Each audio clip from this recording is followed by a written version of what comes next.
இது தேசத்தின் இதய துடிப்புகள், ஒரு பிராந்தியத்தின் அரசியல் கொந்தளிப்புகள். இந்த உலகின் மிக முக்கியமான புவியியல் பகுதிகளில் ஒன்று.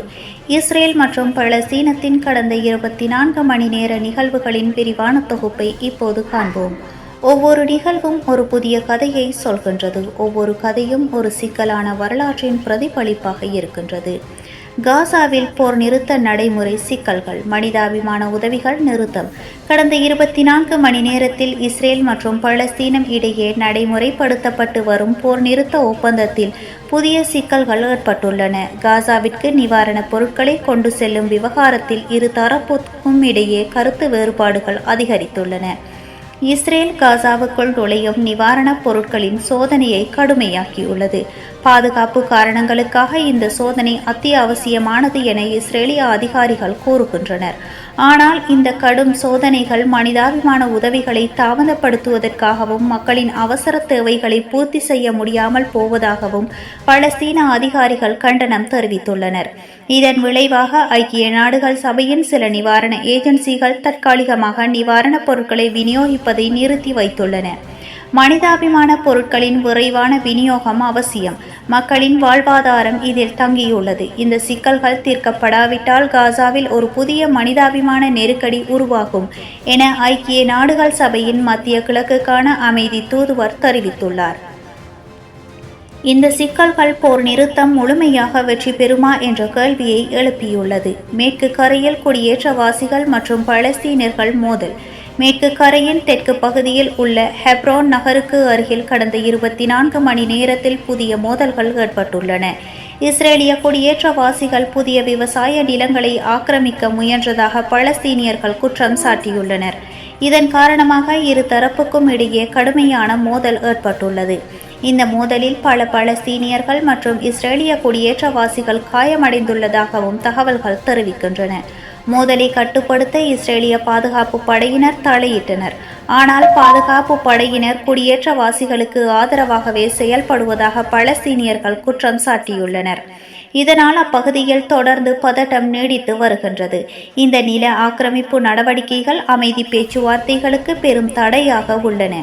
சர்வதேச சட்டங்களை மீறி இஸ்ரேல் மேற்கொள்ளும் இந்த நடவடிக்கைகள் உடனடியாக நிறுத்தப்பட வேண்டும் என பலஸ்தீன அரசு வலியுறுத்தியுள்ளது.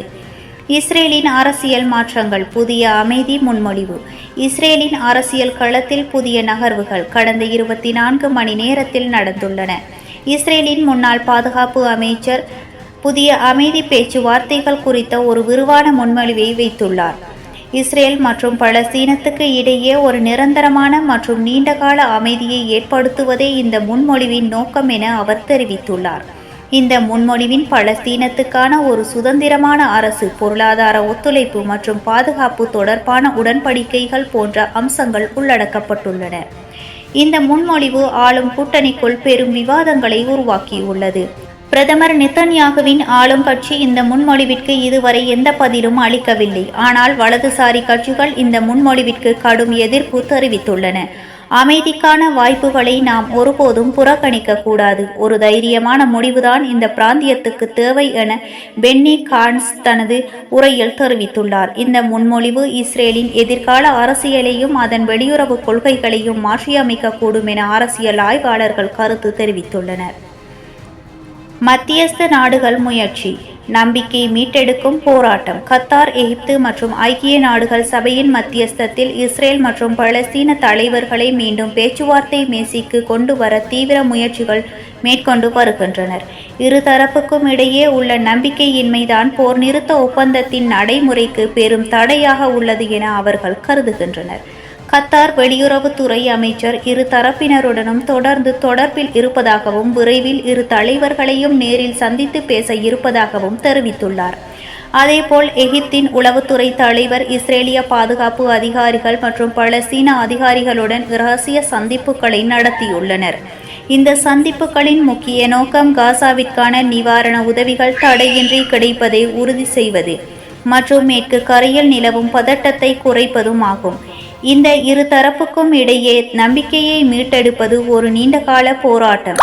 ஆனால் இதுவே அமைதிக்கான ஒரே வழி என ஐக்கிய நாடுகள் சபையின் மத்தியஸ்தர்கள் தெரிவித்துள்ளனர்.